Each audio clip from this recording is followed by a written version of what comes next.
few testimonies to hear, and I've told you what is testimony. Yeah, the testimony of Jesus is the spirit of prophecy. Touch 5 people and say, the testimony of Jesus is the spirit of prophecy. இயேசுவை குறித்த சாட்சி தீர்க்கதரிசன ஆவியை உடையதா இருக்கிறது. It has the prophetic potential within itself to multiply it again and again and again. அதுக்குள்ள ஒரு தீர்க்கதரிசன பலன் இருக்கிறது. அது தானாக மல்டிப்ளை ஆகி போய்க்கிட்டே இருக்கும். If God did it once, that is a prophecy. தேவன் ஒரு தடவை செய்தார் என்றால் அது ஒரு தீர்க்கதரிசனம். இதை நான் என்னால திரும்ப செய்ய முடியும்ன்றதுக்கு அது ஒரு எடுத்துக்காட்டு. I can do it again and again and again it is an example for that. So testimony கேட்கும் பொழுதே நீங்க என்ன செய்யலாம்? அதே அற்புதத்தை அதற்கு ரிலேட்டடான அற்புதங்களை நீங்க என்ன செய்யலாம்? பெற்றுக்கொள்ளலாம். So when you listen to a testimony, you can receive your miracle and miracles that are closely related to it as well. Yeah.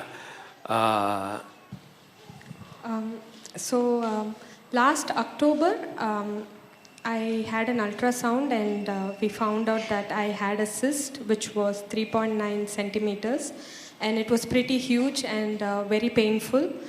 And I was on medication, and after 3 months you can put the reports as well. போன அக்டோபர்ல நான் ஒரு ultrasound பண்ணேன். அப்போ எனக்கு ஒரு சின்ன கட்டி இருந்த மாதிரி இருந்துச்சு. 3.9 சென்டிமீட்டர். அது யூட்ரஸ்ல அது மிகவும் வலி உண்டு பண்ணுது. அதுக்காக நான் மாத்திரைகள் எடுத்துட்டு இருந்தேன். Yeah, after that I had checked it again after 3 months. It has reduced but it didn't leave. 3 மாசம் கழிச்சு நான் மறுபடியும் அல்ட்ராசவுண்ட் எடுத்து பார்த்தேன். அது முழுவதுமா மறையல. அதனால அதோட சைஸ் கம்மியா இருந்தது. But few weeks back when Jesu called everybody whoever had cyst or fibroid in their uterus, I came in the front and I got prayed. ஒரு சில நாட்கள் முன்பாக பாஸ்டர் வந்து யூட்ரஸ்ல யாருக்கு சிஸ்டோ ஃபைப்ராய்டோ இருக்குதோ நீங்க முன்னாடி வாங்கன்னு சொல்லி ஜெபம் பண்ணாங்க. நான் வந்து ஜெபம் பண்ணேன். Yeah, and I could feel that it had disappeared and I believed in it, and even my husband Sam, he said that I'm sure it's gone today. அது மறைஞ்சதுன்னு சொல்லி எனக்கு ஒரு உணர்வு இருந்துச்சு. நானும் அதை நம்பினேன். என்னுடைய கணவரும் அது இன்னைக்கு மறைஞ்சிச்சு அப்படின்னு அவங்களும் விசுவாசித்தாங்க. There were few people in church who came and asked me about it as well after that. ஒரு சில பேர் சபையில் உள்ள சில பேர் என்கிட்ட வந்து அதை குறித்து என்கிட்ட கேட்கவும் செஞ்சாங்க. Yeah, but then I had an appointment after the fasting prayer. So after 3 days of fasting prayer, on Monday I had to go to the doctor.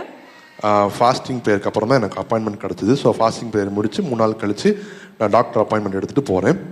Yeah, so in the morning when I was getting ready, I asked God, so Daddy, what word do you have for me today? அன்றைக்கு நான் டாக்டர்கிட்ட போகிறதுக்கு முன்னாடி காலம் எழுந்துச்சு அப்பாட்ட கேட்டேன், அப்பா இன்னைக்கு எனக்கு என்ன வார்த்தை வச்சிருக்கிறீங்கன்னு சொல்லி கேட்டேன்.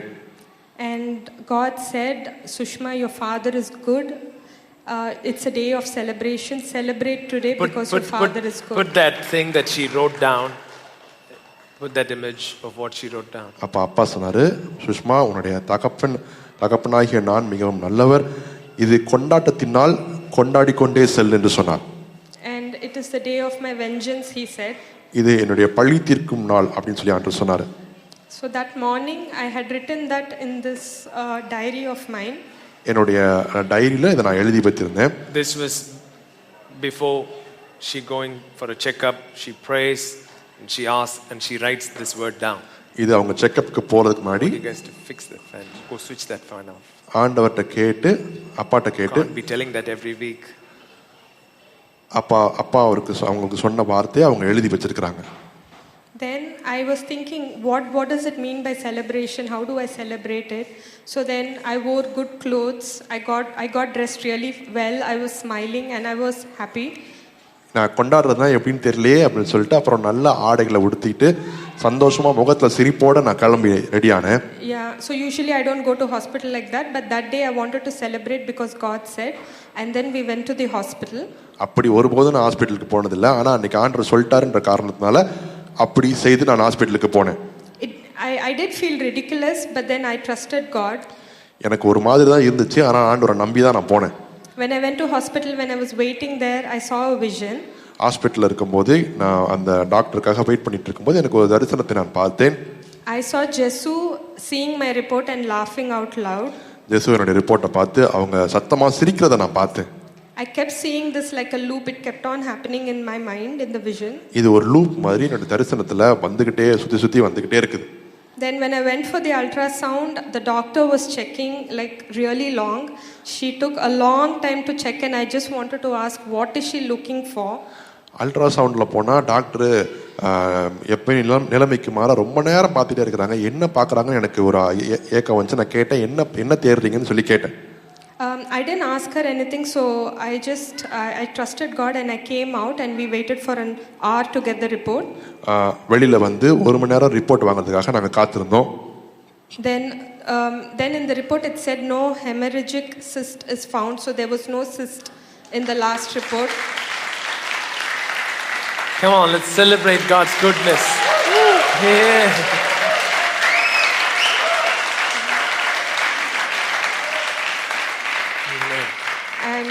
இந்த ரிப்போர்ட்டை பார்த்தப்போ 3வது ரிப்போர்ட்ல கட்டி சுத்தமா இல்லைன்னு சொல்லி ஒரு ரிப்போர்ட் வந்துருந்துச்சு. Yeah, so we saw it in the hospital hallway and I started crying and I told my husband, is God that good? நான் இதை ஹாஸ்பிட்டலில் பார்த்து நடந்து வரும்போது என்னுடைய கணவரை பார்த்து கேட்டேன், ஆண்டவர் இவ்வளோ நல்லவரா அப்படின்னு சொல்லி கேட்டேன்.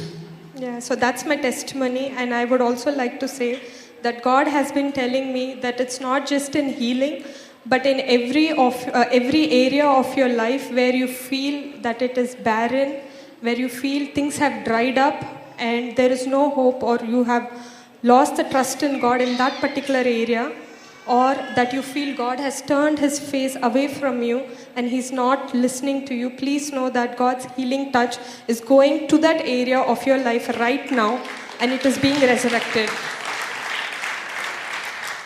இந்த காரியத்தை வெறும் சுகத்திற்கு மாத்திரமல்ல, உங்க வாழ்க்கையில அடைக்கப்பட்ட எல்லா இடங்களுக்கும் சரி, மலட்டுத்தன்மையா இருக்கிற எல்லா பகுதிகளிலும் சரி, ஐயோ ஆண்டவர் தன்னுடைய முகத்தை எனக்கு விரோதமாய் திருப்பி விட்டார் என்று நீங்க நினைக்கிற எல்லா பகுதிகளுக்குள்ளும் தேவனுடைய சுகம் அளிக்கிற வல்லமை இப்பொழுது வந்து உங்களை சுகப்படுத்தி கொண்டிருக்கிறது. Yeah, and we are going to keep celebrating God and we are going to taste his extreme goodness. அவரை கொண்டாடி கொண்டே இருக்க போறோம். அவருடைய அளவற்ற நன்மையை நாம் ருசிக்க போகிறோம். Amen. Amen. Amen. Amen. Put that what she wrote.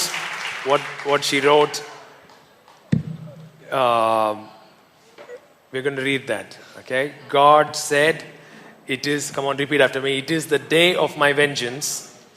It is the day of my vengeance. Look at someone, say, "It is the day of God's vengeance." It is the day of God's vengeance. And it is your day to celebrate. It is your day to celebrate. Ask their name and say, "Celebrate." Tell their name. Right? For your Father is good. For your Father is good. Come on. Tell their name. Celebrate so and so. For your Father is good. Right? Come. As you celebrate, the miracle working power of God is working in your situation. நீங்க கொண்டாடுகிற அந்த நேரத்திலே தேவனுடைய அற்புதமான கரம் உங்களுக்கு கிரியை செய்து கொண்டிருக்கிறது. லாஸ்ட் மந்த் சித்தி ஊர்லேருந்து இங்கே வந்திருந்தாங்க. அவங்களுக்கு வந்து இயரில் பெயினும் இருந்தது, ஒரு சின்ன கட்டி இங்கே இருந்தது, அப்புறம் பேக் பெயின் இருந்தது. ஸோ சண்டே அன்னைக்கு சர்ச்சுக்கு வந்தப்போ ஈஸ்டர் சர்வீஸு அது முடிஞ்சோடனே ப்ரே பண்ணலாம் அப்படின்னு ஜெசு கிட்ட கூப்பிட்டு வந்தேன். அப்போ சித்தி சொன்னாங்க, உங்களை மாதிரிலாம் எனக்கு ஃபெய்த் இல்லை அப்படி சொன்னாங்க. இட்ஸ் ஓகே சித்தி. Can you see the bulge Yeah. near her neck? Yeah. ஆனால் அது வந்து இயர்கிட்ட ஒரு சின்ன கட்டி இருந்தது, ஆனால் இது வந்து இன்னொரு லம்ப்பு. அப்போ வந்து it's okay, I believe for you அப்படின்னு சொல்லிட்டு கூட்டிகிட்டு வந்தோம். அப்போது ஜெசுகிட்ட வந்து ப்ரே பண்ண சொன்னப்போ ஜெஸ் வந்து ஒய் டோன்ட் யூ ப்ரே அப்படின்னாரு. ஸோ நான் கையெல்லாம் வச்சு ஓ ஹெவன்லி ஃபாதர்னு ஆரம்பித்தேன். ஸ்டாப், நான் ஸ்பீக் ஓவர் இட் அப்படின்னாரு. Actually, I was about to pray. I felt the Spirit tell me, you stop praying, ask her to pray. நான் ஜெபம் பண்றதுக்கு முன் வந்தேன். அப்போ ஆவியானவர் எனக்குள்ள பேசினதாக உணர்ந்தேன். என்ன சொன்னார்னா, நீ ஜெபம் பண்ணாத, அவங்கள ஜெபம் பண்ண சொல்லி சொன்னதாக கேட்டேன். Then Glency closed her eyes tight and placed her hand. She started Oh, Heavenly Father. I said, stop.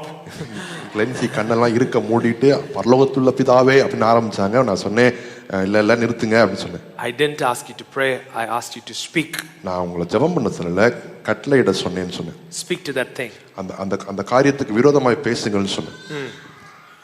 So I said, disappear, go away, should not be here அப்படின்னு சொல்லி அதுக்கப்புறம் நெக்ஸ்ட் டேவே, ஆனால் இது வந்து இப்போ நீங்கள் இது பார்க்குற இந்த லம்ப் இல்லை, அது இங்கே இருக்கிற வேற கட்டி. நெக்ஸ்ட் டேவே பெயின் இல்லை அப்படின்னு கால் பண்ணி சொன்னாங்க. அதுக்கப்புறம் ஃபியூ டேஸில் அந்த கட்டியும் டிஸப்பியர் ஆயிடுச்சு. இந்த லம்ப் வந்து அவங்களுக்கு பெயின் இல்லாமல் இருந்தது, அதுவும் சேர்ந்து டிஸப்பியர் ஆயிடுச்சு. One more picture. See, that lump is not there. கட்டி சுத்தமாக இல்லை பாருங்க. So both the lumps here and here both disappeared after 2 days. And ரெண்டு கட்டிகளும் 2 நாட்களுக்குள்ளாக மறைந்து விட்டது. Come on, let's celebrate God. He's good.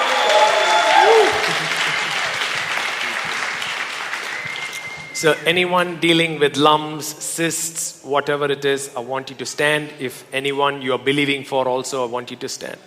கருவறையில் கட்டிகள் அல்லது எங்கெங்கயோ கட்டிகள் மாதிரி இருக்குது அப்படின்னா, உங்களுக்கு ஒரு சுகம் வேணும்னா நீங்க எழுந்து நிற்க முடியாது. ஜெபிக்கிறோம், கேட்கிறோம். And you were saying something about the history of எங்கள் ஃபேமிலியில் சில பேர் கேன்சர் இருந்திருக்கு. எங்கள் சித்தியோட எங்கள் பாட்டிக்கு இருந்திருக்கு, சித்தியோட அம்மாவுக்கு இருந்தது. அதனால அவங்களுக்கு ஒரு ஃபியர் இருந்தது அந்த ஒரு கட்டி வந்தோன்னே. So cancer, whatever it is, you can stand and she is going to speak to all those things again, and the same miraculous power of God will repeat itself. Amen. கேன்சருக்குரிய அறிகுறிகள் அது மாதிரி கட்டிகள் ஏதாவது இருந்துச்சுன்னா நீங்கள் எழுந்து நிற்க முடியாது, கேட்கிறோம். அவங்க ஜெபம் பண்ண போகிறாங்க. ஜெபம் பண்ணும்போது தேவனுடைய அற்புதம் செய்யும் வல்லமை மறுபடியும் உங்களுக்காக அதே விதத்தில் கிரியை செய்யும். இதை நீங்கள் பார்ப்பீர்கள். We are also going to believe for Persia's mom who is currently admitted. பெர்ஷியாவுடைய அம்மாக்காக நம்ம விசுவாசிக்க போகிறோம். அவங்க இப்போ admit பண்ணப்பட்டிருக்கிறாங்க. Yeah, come on, declare. This spirit of prophecy is upon you. You are healed. The pain will disappear.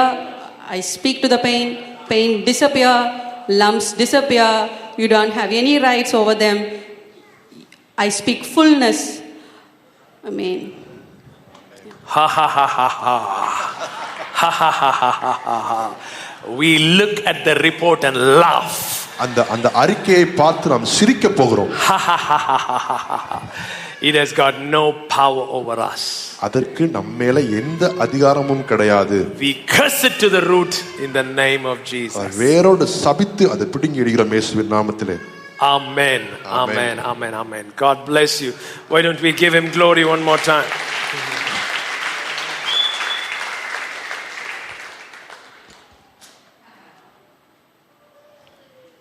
We shall be celebrating his goodness. அவருடைய நன்மையை கொண்டாடி கொண்டே இருப்போம். Every day you shall celebrate his goodness. ஒவ்வொரு நாளும் அவருடைய நன்மையை கொண்டாடி கொண்டே இருப்பீர்கள். We'll have one more testimony. இன்னொரு சாட்சியை கேட்போம். Yeah.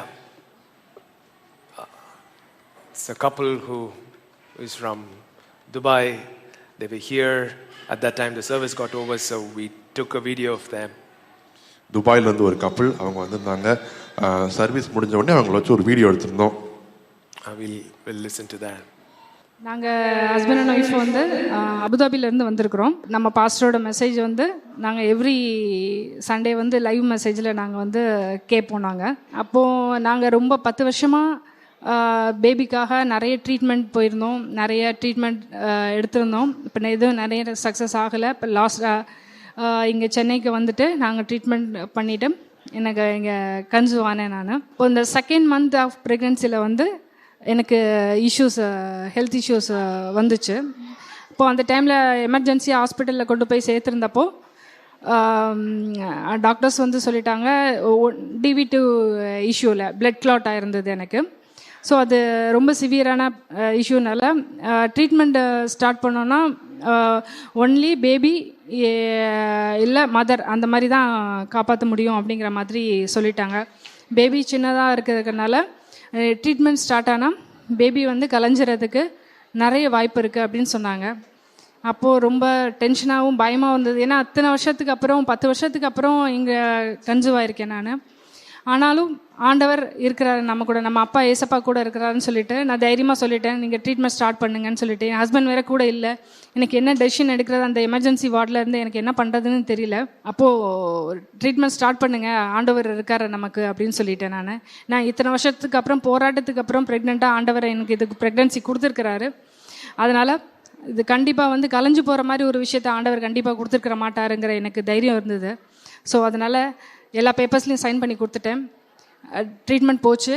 ஆண்டவர் வந்து எங்கள் 2 பேருமே காப்பாற்றினார். 2 பேருமே சர்வே ஆகி இருந்தோம் நாங்கள். அப்படி இருக்கும்போது அபுதாபி கிளம்பலாம், டாக்டர்ஸ் வந்து இப்போ ஹெல்த் கொஞ்சம் ஓகேன்னு சொன்னாங்க. அப்போ அபுதாபி கிளம்பலாம்னு சொல்லி டிக்கெட்ஸ் எல்லாம் புக் பண்ணிட்டோம். அந்த டைமில் அம்மா வீட்டுக்கு போயிருந்தேன் நான், திருநெல்வேலிக்கு. அப்போது ஒரு 5.5 மாதம் இருக்கும். இப்போ சடனாக வந்து எனக்கு ப்ளீடிங் ஸ்டார்ட் ஆச்சு. ப்ளீடிங்னா ரொம்ப ப்ளீடிங்காக இருந்தது. ஒரு அபார்ஷன் விட அதிகமான ஒரு ப்ளீடிங் இருந்தது. ஆனால் இம்மீடியட்டாக அவங்க வந்து பேபி மட்டும் ஸ்கேன் பண்ணிவிட்டு பேபி நல்லா இருக்குன்னு சொல்லிட்டாங்க. ஆனால் அந்த பிளட் எங்கேருந்து வருது, பேபிக்கும் இதுக்கும் சம்மந்தம் இல்லைன்னு சொல்லிட்டாங்க. 5 days ஹாஸ்பிட்டலில் இருந்தேன் நான். ஒரு ஃப்ரைடே வந்து டிஸ்சார்ஜ் பண்ணி வந்தோம். டிஸ்சார்ஜ் சம்மரியில் கூட எனக்கு வந்து அந்த பிளட் எங்கேருந்து வந்ததுன்னு தெரியாதது அப்படின்னு மாதிரி தான் கொடுத்துருந்தாங்க.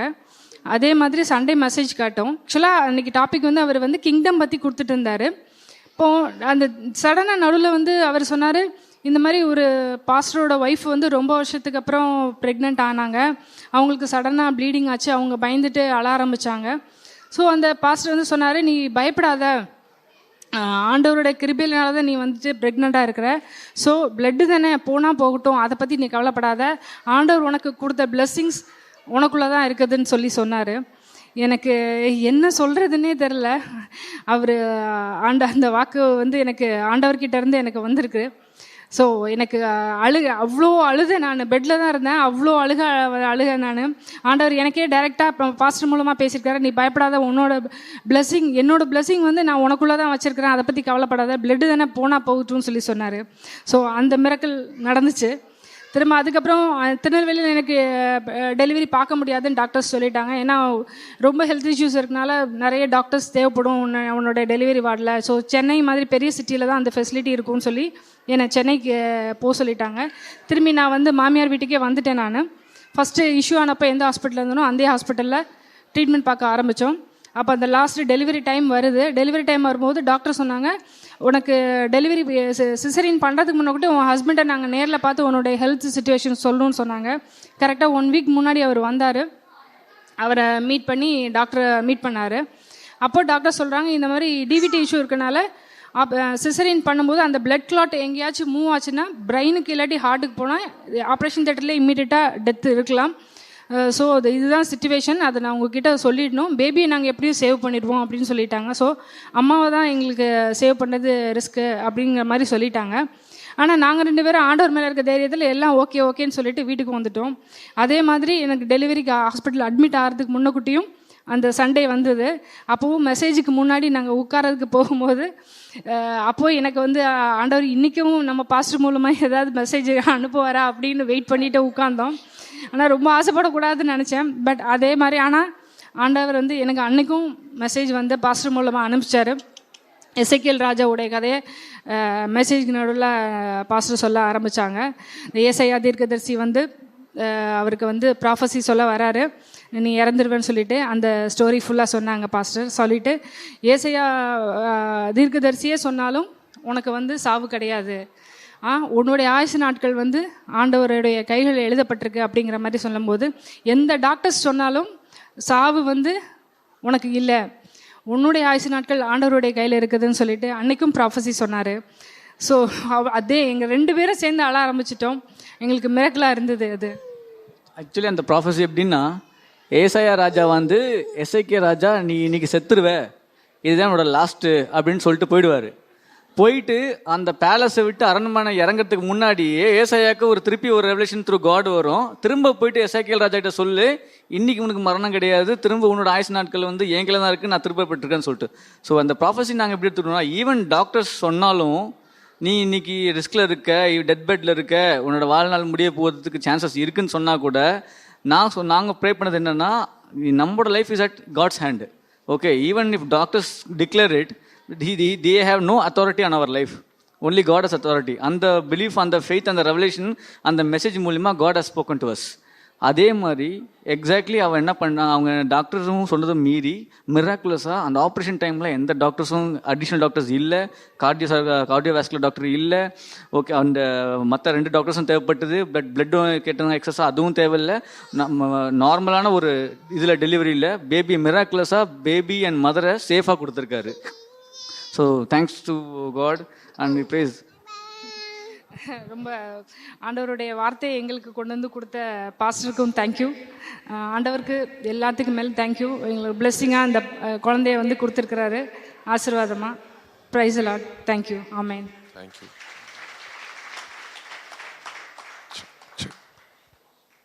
Man,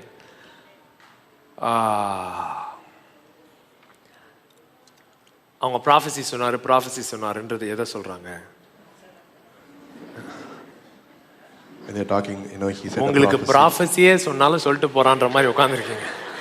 Even when we say a prophecy to you, you are like, okay, so what? You're sitting like that. அங்க ஒருத்தவங்க உட்கார்ந்துட்டு சொல்றது எல்லாத்தையுமே என்ன எடுத்துக்கிறாங்க? ப்ராஃபஸியா தான் சிச்சுவேஷனுக்கு வர ப்ராஃபஸியா எடுத்துக்கிறாங்க. அதுதான் வார்த்தையை கேட்பது. But people who are sitting outside, whatever word that comes to them, they are taking it as a prophecy and they are applying it on their life. That is how you take the word, receive the word. நான் சொன்னது David ஒய்டோப்போவோட டெஸ்டிமனி. I told the testimony of Pastor David Oyedepo. அவர் பேரம் பார்த்தே இப்போ ரொம்ப வருஷம் ஆகி போச்சு. அவருடைய பிரெக்னன்சி ஸ்டோரியை இப்போ சொல்லும் பொழுது அதுதான் power of testimony. He has seen so many grandchildren now, but I was talking about his pregnancy story. Even that testimony which happened, with that story which happened long ago, is bringing miracles even now. Amen. So anything related to pregnancy, not able to get pregnant, after getting pregnant issues, or any doctor declaring death sentence, all those things are sorted out through this testimony in the name of Jesus. கருத்தரித்தல்ல பிரச்சனை, கருத்தரிச்சதுக்கு அப்புறம் ஏதோ ஒரு கோளாறு ஏற்படுது, அப்படிப்பட்ட காரியங்கள், அல்லது doctor வந்து மரண ரிப்போர்ட் கொடுத்தாரு, அப்படிப்பட்ட எல்லா சாட்சி கூறுகளும் இந்த சாட்சி நிமித்தமாக கேன்சல் செய்யப்படுகிறது. பக்கத்துல 5 பேரை பார்த்து சொல்லுங்க, நீ இவ்வளவுதான் வாழ முடியும், இதுக்கு மேல வாழ முடியாதுன்னு சொல்றதுக்கு யாருக்கும் அதிகாரம் இல்லை. யாருக்கும் அதிகாரம் இல்லை. யாருக்கும் அதிகாரம் இல்லை. That report, the death sentence the doctor has spoken over you, written over you, உனக்கு விரோதமா இருக்கிற கையெழுத்தை குலைக்கிற ஒரு கர்த்தர். The handwriting of requirement that is against you, God has removed it. He has wiped the handwriting that is against you. உனக்கு விரோதமா இருக்கும் கையெழுத்தை குலைத்து போட்டார். பக்கத்துல பார்த்து சொல்லுங்க, இப்படி பண்ணுங்க, குலைத்து போட்டார். குலைத்து போட்டார். We don't value that report in the name of Jesus. அந்த ரிப்போர்ட்டுக்கு நாங்க எந்த மதிப்பும் கொடுக்க போறது இல்லை இயேசுவின் நாமத்துல. Amen. Amen. God is good. தேவன் நல்லவர். Wonderful. Good. 2 Peter chapter 1. 2 பேதுரு 1.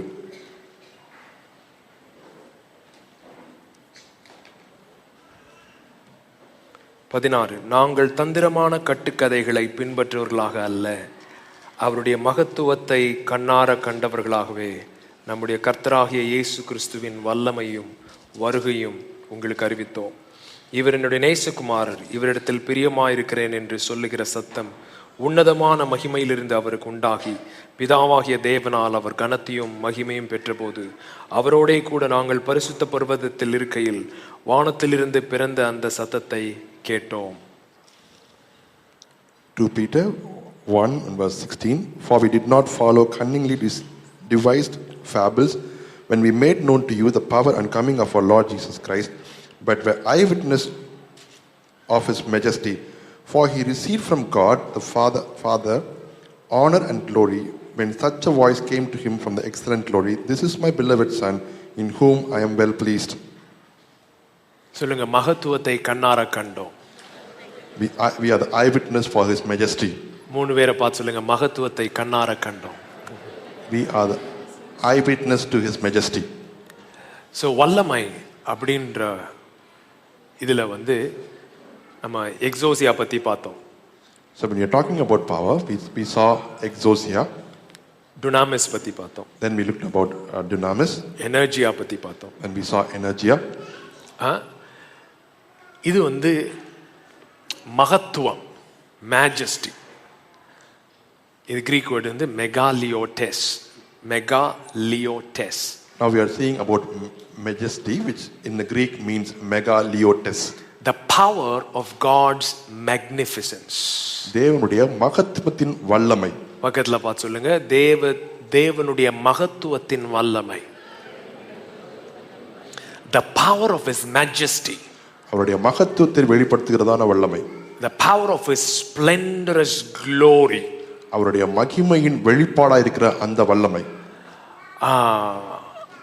இது வந்து பேதுரு எதை பத்தி எழுதுறாருன்னா, மறுரூப மலையில இயேசு மகிமை அடைந்த அதை நாங்க கண்ணார கண்டோம் அப்படின்னு சொல்லி பேசுறாரு. Peter is talking about the experience that happened in the Mount of Transfiguration, where he says we were eyewitness for that. இயேசு சுகமாக்கி பார்த்திருக்காங்க. They have seen Jesus heal people. நிறைய அற்புதங்கள் செஞ்சு பார்த்திருக்காங்க. தண்ணியை திராட்சரசமா மாத்தி பார்த்திருக்காங்க. They have seen Jesus doing so many miracles like turning water into wine. ஆனால் இந்த சந்திப்பு அவர்கள் இயேசுவை குறித்து அறியாத ஒரு பரிமாணத்தை அவர்களுக்கு வெளிப்படுத்தினது. But this encounter, I opened to them a different dimension that they have not seen in Jesus altogether. ஒரு தேவனுடைய இதுவரைக்கும் நீங்கள் அனுபவித்திராத பரிமாணத்தை அனுபவிக்கிறது தான் மெகாலியோடெஸ். You experiencing a different dimension of God is called megaliotes. அப்படி ஒரு இதுவரைக்கும் தேவனை அனுபவித்திராத விதத்துல அனுபவிக்கும் பொழுது அப்படிப்பட்டதான அனுபவம் என்ன பண்ணுதுன்னா, உங்களையே அந்த அனுபவமாய் மாற்றுகிறது. When you experience God with such encounters, you become that very same encounter. ஒரு மேகம் அவர்கள் மீது நிழலிட்டது அப்படின்னு அங்க பார்க்கிறோம். A cloud was covering them. We see that in the Bible. எபிகைட்ஸோ, அந்த மறுரூப மலையில என்ன நடந்தது? எபிகைட்ஸோ. In the Mount of Transfiguration, epikaizo happened. பாருங்க, அதுக்கப்புறம் பேதுரு நடக்கும் பொழுது பைபிள்ல போட்டிருக்கு, அவனுடைய நிழலினாலே என்ன செஞ்சாங்க ஜனங்க? சுகமானாருங்க. ஏன்னா அவன் திரும்ப அதே எபிகைட்ஸோக்குள்ள போறான். So when we read in the Bible, we see when Peter was walking, by his shadow people got healed because he was walking in that same epikaizo. So அந்த மெகாலியோடெஸ் தேவனுடைய ஒரு புதிய பரிமாணத்தோடு ஏற்படுகிறதான சந்திப்பு அதை உங்களுடைய வாழ்க்கையின் ஒரு பகுதியாவே மாற்றக்கூடிய விதமா இருக்கிறது. So encountering God in a new dimension, which is megaliotes, it becomes a part of you itself. இப்ப ஏசாயா வந்து பார்க்கறான். ஏசாயா 6ல உயரமும் உன்னதமுமான சிங்காசனத்துல நான் என்ன செஞ்சேன்? வீற்றிருக்கிறவரை கண்டேன். அவருடைய வஸ்திர தொங்கலினால் ஆலயம் முழுவதும் நிரம்பி இருந்தது. அப்புறம் வந்து சேருபீன்கள் வந்து கால்களையும் கண்களையும் மூடி 2 இதனால பறக்கிறவங்க ஒருவரோட ஒருவர் என்ன சொல்லி பாடினாங்க? பரிசுத்தர் பரிசுத்தர் சேனைகளின் கர்த்தர் பரிசுத்தர் அப்படின்னு சொல்லிட்டு சத்தமா படிங்க. பூமி அனைத்தும் அவருடைய மகிமையால் நிறைந்திருக்கிறது என்று கூப்பிட்டு சொன்னார்கள். எல்லாரும் சொல்லுங்க, பூமி அனைத்தும் அவருடைய மகிமையினால் நிரம்பி இருக்கிறது என்று சொன்னார்கள். Holy, holy, holy is the Lord of hosts. The whole earth is full of his glory. So இது ஏசாயாக்கு நடந்த மகிமையின் சந்திப்பு. This is the glory encounter that happened for Isaiah. இத பார்த்த உடனே தான் நான் அதமானேன், அசுத்த உதடு உள்ள மனுஷன் நான் அப்படின்னு சொன்ன உடனே அந்த தேவதூதன் போய் அங்க இருக்கிற பலிபீடத்திலிருந்து ஒரு கங்கை எடுத்துட்டு வந்து ஏசாயாவுடைய உதடை தொட்டு என்ன சொன்னாரு? நீ வந்து you are clean அப்படின்னு சொல்லி சொன்னாரு. After this encounter is where Isaiah is telling, woe unto me, I am undone, I am a man of unclean lips. That's when the angel goes to the cherubim and takes a coal and keeps it on his tongue. அதுக்கப்புறம் ஆண்டவர் சொல்றார், என் காரியமாய் யார் போவா, என் காரியமாய் நான் யாரை அனுப்புவேன் அப்படின்னு சொன்னேன்.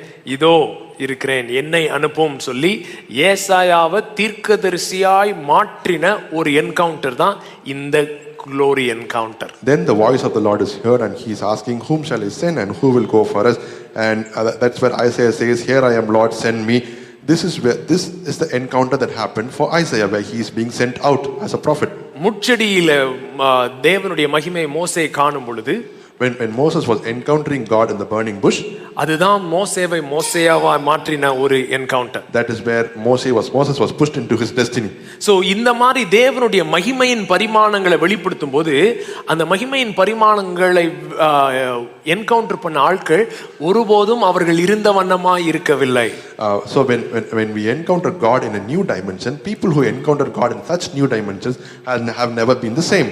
பக்கத்துல பார்த்து சொல்லுங்க, அப்படிப்பட்டதான அனுபவங்களுக்குள்ளாய் தேவன் உங்களை கொண்டு போக விரும்புகிறார். Touch the person next to you and say, God is inviting you and taking you into such kind of encounters. மகத்துவத்தின் வல்லமை, the majestic glory, மகத்துவத்தின் வல்லமை, the majestic glory, அதை கண்ணார கண்டோம். and we were eyewitness for that. கண்ணார சொல்லுங்க, பக்கத்துல பார்த்து சொல்லுங்க, கண்ணார காண்பீர்கள். கண்ணார காண்பீர்கள். Oh, you shall become eyewitnesses of his majesty. You shall become eyewitnesses of his majesty. ஆனா இதுல என்ன ஒரு காரியத்தை நான் சொல்ல விரும்புறேன்னா, இந்த செய்தியை பிசாசு எடுத்து உங்களை டிஸ்குவாலிஃபை பண்றதுக்கு நீங்க விடக்கூடாது. The enemy can take this message and disqualify you, so don't allow that to happen. பாரு, நீ என்ன முட்செடியை எரியறத பார்த்தா வெறும் முட்செடி தான் பார்த்துட்டு இருக்க, நீ வாழ்நாள் ஃபுல்லா வெறும் முட்செடியை பார்த்துட்டு இருக்க வேண்டியதான் அப்படின்னு சொல்லி பிசாசு உடனே பேச ஆரம்பிப்பான். The enemy will start speaking in your mind saying, have you seen a burning bush? You have seen only a thorny bush. So that's how he disqualifies you. So மகிமையின் சந்திப்புகளை நம்முடைய இருதயம் வாஞ்சிக்கும் பொழுது சில காரியங்களை நீங்க புரிந்து கொள்வது மிகவும் அவசியம். So when our heart desires for such glorious encounters, we should understand a few things that happen to us. பாருங்க, முட்செடி எரியுது, a bush is burning. அதை பார்க்கும்படி மோசே திரும்பினான். Moses turned to see that burning bush. நம்மளா இருந்தா என்ன பண்ணிருப்போம்? சம்மர்ல ஏதோ முட்செடி எரியுது போல இருக்கு, இல்லாட்டி எவனோ சிகரெட் பிடிச்சிட்டு இருப்பான் போல இருக்கு, தீயணைப்புக்கு கூப்பிடுவோம் அப்படின்னு சொல்லி கிளம்பி இருப்பீங்க. If it were us, we would have said, oh, somebody has smoked and put it there, that's why it has caught fire, and you would have run away from the place and you would have called a fire engine. அவன் திரும்பி பார்க்கும் பொழுது அப்பதான் அவன் பார்க்கறான், ஓ அப்பதான் சத்தம் கேக்குது, மோசே மோசே. He turned and looked, and after that only the voice comes. அவன் வேற எங்கிட்டோ போயிட்டு இருந்தான், மோசே மோசேன்னு சத்தம் கேட்டதுனால திரும்பி பார்க்கல, அவன் திரும்பினதினால் சத்தம் கேட்டது. He was not going out somewhere and his name was called and then he turned back. That did not happen. He turned back and turned to see the burning bush, and from there the voice came and called his name. நீங்க திரும்புறீங்களா தேவன் பக்கம்? இந்த காரியங்களை வாஞ்சிக்கிறீங்களா? இந்த காரியங்களை உங்களுடைய இருதயம் ஏங்குதான்றது ரொம்ப முக்கியம். Are you turning towards God? Is your heart desiring for such things? Is the most important thing to look at. எந்த பக்கமோ போகும்போது மோசே மோசேன்னு கூப்பிடுறது வேற. When you are going in the opposite direction, calling his name like Moses and Moses is a different story altogether. ஆனா அவர் பக்கம் திரும்பும் பொழுது அதுதான் மெகாலியோடெஸ். When you are turning towards him and when the voice is calling your name, that's when megaliotes happens. பாருங்க, ஒரு முட்செடி எரியுது, எல்லாம் சந்திச்சாச்சு, இப்ப போய் ஈஜிப்ட்ல சொல்லி ஜனங்களை வெளியே கூட்டு வந்தாச்சு. The burning bush happens and Moses is sent into Egypt. He is rescuing the Israelites and coming out. வெளியில வந்தா, when they are coming out, இஸ்ரவேல் ஜனங்கள் எடுத்த உடனே ஒரு முட்செடி எரிகிறத பார்க்கல. எகிப்து விட்டு வெளியே வந்தா எகிப்து வாசல்ல பாத்தீங்கன்னா ஒரு பெரிய pillar of cloud and fire இருக்குது. So when the Israelites came out, they did not see the burning bush, they saw a pillar of fire and cloud. அப்படியே பூமியிலிருந்து வானம் வரைக்கும் ஒரு பெரிய பில்லர் பாருங்க. அத்தனை லட்சம் மக்களுக்கு வெளிச்சம் கொடுக்கிற, அத்தனை மக்களுக்கு நிழல் கொடுக்கிற மாதிரி ஒரு பில்லர்னா எவ்வளவு பெரிய பில்லரா இருந்திருக்கும் பாருங்க. To cover so many people with shadow, to give shadow to so many people, if the cloud has to be there, imagine how big the cloud would have been. மோசேக்கு ஒரு முட்செடியே போதுமானதா இருந்தது. ஆனால் இஸ்ரவேலர்களுக்கு ஒரு பெரிய தூண் கூட அவங்களுடைய இருதயத்தை தொடவில்லை. For Moses, a small encounter like burning bush is enough, but for the Israelites, a pillar of fire did not satisfy their heart. அதனால என்ன இருந்தா இருந்துட்டு போகுது. So what? Let it be there. That's what they're thinking. அப்படியே அது move ஆகுது pillar. இவனுங்க அப்படியே ஃபாலோ பண்றானுங்க. அப்படியே ஃப்ரண்ட்ல போகுது, பேக்ல வருது, அப்படியே ஃப்ரண்ட்ல வந்து அப்படி ரெட் சீ ஸ்ப்ளிட் ஆகுது. அதனால என்ன? Wherever they are moving, the pillar is moving along with them, but they are like, so what? So spectacularness of encounter doesn't guarantee an outcome in your heart. ஒரு வெளியரங்கமான மகிமை உங்க இதயத்துல கிரியை செய்யணும்ன்ற அவசியம் இல்ல. It is the posture of your heart that makes the encounter glorious. உங்க இதயத்தை எந்த நிலைமையில பதப்படுத்திருக்கீங்களோ அப்பதான் அந்த சந்திப்பை உங்களால ஏற்றுக்கொள்ள முடியும். உங்க இருதயம் கரெக்டா இருந்ததுன்னா முச்செடி எரிய வேணாம், எதுவுமே எரிய வேணாம். அவருடைய மகிமையை நீங்க என்ன செய்ய முடியும்? பார்க்க முடியும். ஆனா இருதயம் கரெக்டா உட்கார வேண்டிய இடத்துல உட்காரலன்னு வச்சுக்கோங்களேன், ஸ்தம்பமே மேக ஸ்தம்பமே ஃப்ரண்ட்ல வந்து நின்னு பேசினாலும் சரி அடுத்து எகிப்துக்கு போறதுக்கு ஒரு கண்ணுக்குட்டியை உண்டாக்கிட்டு தான் இருப்பீங்க. So when your heart is posted at the right place, you need not have a burning bush encounter. But if it is not posted in the right place, even when a pillar of fire encounter happens, you will still find ways to go back to Egypt and make a golden calf. ஆனா மோசே பாருங்களேன், ஒரு 40 வருஷம் வனாந்தரத்துல இருந்துட்டு 80 வயசு ஆயிடுச்சு. அப்படி இருக்கும் போது தான் ஒரு முச்செடியின் அனுபவம் உண்டாகுது. Moses was in the wilderness for 40 years, and when he was there, when he was 80, that's when the burning bush encounter happens. அதுக்கப்புறம் போய் ஏகப்பட்ட காரியங்களை எதுல பார்க்குறார்? எகிப்துல பார்க்குறோம். 10 வாதைகள், அப்புறம் வெளியே வர்ற செங்கடல் எல்லாம் பார்த்தாச்சு, மேகஸ்தம்பம் எல்லாம் பார்த்தாச்சு. Then he is going into Egypt, he's showing 10 plagues, and they are coming out, they are witnessing huge miracles, the Red Sea split open, everything, they are seeing all that. இதெல்லாம் நீங்க பார்த்திருக்கீங்கன்னு வைங்களேன். Let's assume you've seen all these. அடுத்த step என்னது? What would be the next step for you? Moses International Ministry. The best solution you can offer is to open a Moses International Ministries. I have encountered God like nobody else. இதுவரை யாரும் பெற்றாத அனுபவத்தை நான் பெற்றிருக்கிறேன் தேவனிடத்திலிருந்து. So இப்ப சீனாய்க்கு போயாச்சு. சீனாயில அவன் மகிமையிலே போயிட்டான். ஆளு எவ்வளவு தூரம் போயிட்டான்னா, இஸ்ரவேல் மக்கள் இவனுக்கு என்ன ஆச்சுன்னே தெரியல, நம்ம எங்க போவோம், திரும்ப எகிப்துக்கே போலான்னு சொல்லி கிளம்புற அளவுக்கு மோசே வந்து ஆள் காணப்பட்டப்பல. Now they have gone into Mount Sinai. He has gone up to the mountain and he is captured in the glory to a level where the Israelites were thinking, we don't know what happened to Moses, let's go back to Egypt. To that level he was transfigured. அதுக்கப்புறம் ஒரு கற்பனை எடுத்துட்டு வாங்கிட்டு வராரு. அப்புறம் திரும்ப மேல போறாரு. திரும்ப போய் ஏகப்பட்ட டீடைல்ஸ், டாபர்னாக்கிள் பத்தி, இதை பத்தி எல்லா டீடைல்ஸும் வாங்கிட்டு வராப்ல. Then he's bringing the tablets down. Then he's going up again. He's getting details about the tabernacle. He's getting all the specifics and he's coming down again. எல்லாம் வந்த பிறகு ஆண்டவர் சொல்றாரு, எப்பா ஓகே, சீனாயில இருந்து நீங்க என்ன செய்யலாம், கிளம்பலாம், கானானுக்கு போகலாம் அப்படின்னு சொல்றாரு. And after they came down, God is saying, now we can start from Mount Sinai and enter into Canaan. அப்ப யாத்திராகமம் 33 அதிகாரத்துல மோசே சொல்றாரு, that's in Exodus 33 Moses says, உம்முடைய பிரசன்னம் எங்களோடு வரலனா நாங்க இந்த இடத்தை விட்டு போறதா இல்லை. If your presence does not come with us, we are not planning to leave this place. மோசே சொல்றாரு, எனக்கு ப்ராமிஸ் வேண்டாம், பிரசன்ஸ் தான் வேண்டும். Moses is saying, God, I don't want promise, I want your presence. ப்ராமிஸ்லாம் நல்லதுதான். Promise of Canaan land, promise of land flowing with milk and honey, பாலும் தேனும் ஓடுகிற தேசம், வாக்குத்தத்தங்கள் நல்லது. ஆனா என் இருதயம் வாக்குத்தத்தத்துக்காக உம்முடைய பின்பற்றதெல்லாம் தாண்டி நான் வந்துட்டேன். என்னுடைய இருதயம் இப்ப எதுக்கு ஏங்குதுன்னா உம்முடைய பிரசன்னம். All the promises that you have given are very good, but now I have crossed to a place where promises doesn't matter to me. I have come seeking your presence. பால் ஓடுது, தேன் ஓடுது, எல்லாம் சந்தோஷம். அதெல்லாம் இல்லைனாலும், வெறும் இந்த வனாந்தரத்துல சீனாய் மலையிலேயே இருக்கணும்னாலும் ஓகே, உம்முடைய பிரசன்னம் இருந்தால் போதும். The land flowing with milk and honey, all these are good, but even in this wilderness, if I just have your presence, that alone is enough for me. உம்முடைய மகிமையை எனக்கு காண்பியும். Show me your glory. he said, show me your glory. Verse number 18. verse 18. Come on, everyone say, please show me your glory. உம்முடைய மகிமையை எனக்கு காண்பியும்.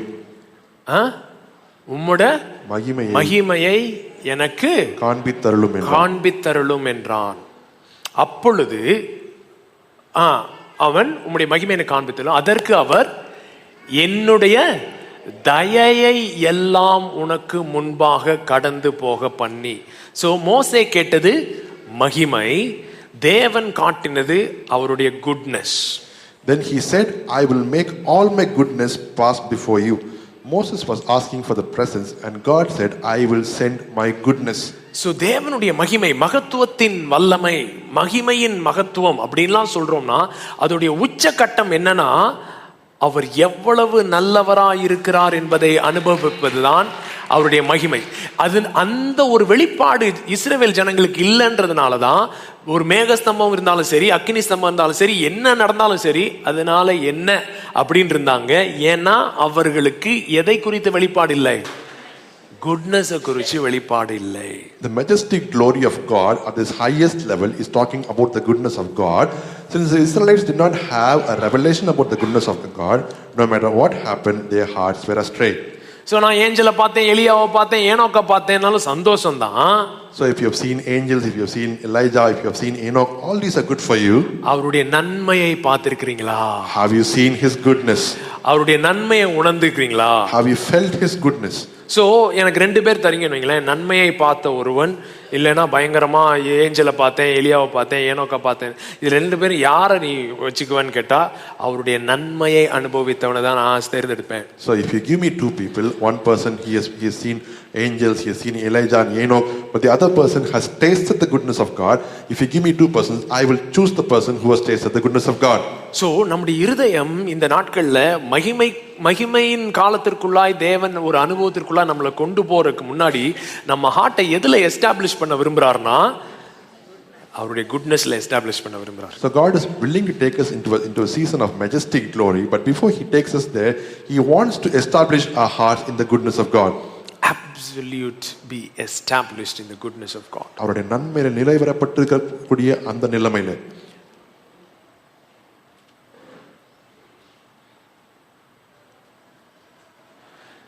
Psalms 67. சங்கீதம் 67. In the next few months இத daily நீங்க பிரேயரா படிக்கணும். For the next few months you should read this as a daily prayer. Psalm 67 ஃபுல்லா மனப்பாடம் பண்ணி டெய்லி படிங்க, டெய்லி அதை மெடிடேட் பண்ணுங்க. அது அப்படியே உங்களுக்குள்ள ஊறணும்.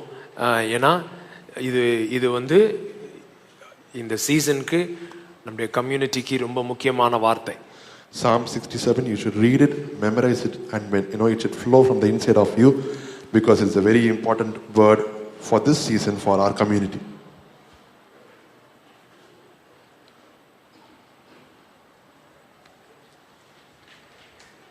திரும்ப தான் சொல்லிருக்கேன். நமக்கு 1000 பிரேயர் ரெக்வெஸ்ட், நமக்கு 1000 வாஞ்சைகள், நமக்கு 1000 விருப்பங்கள்.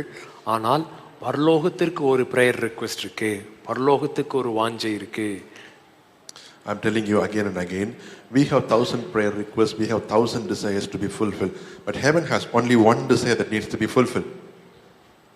பூமி பரலோகம் மாறி இருக்கணும்.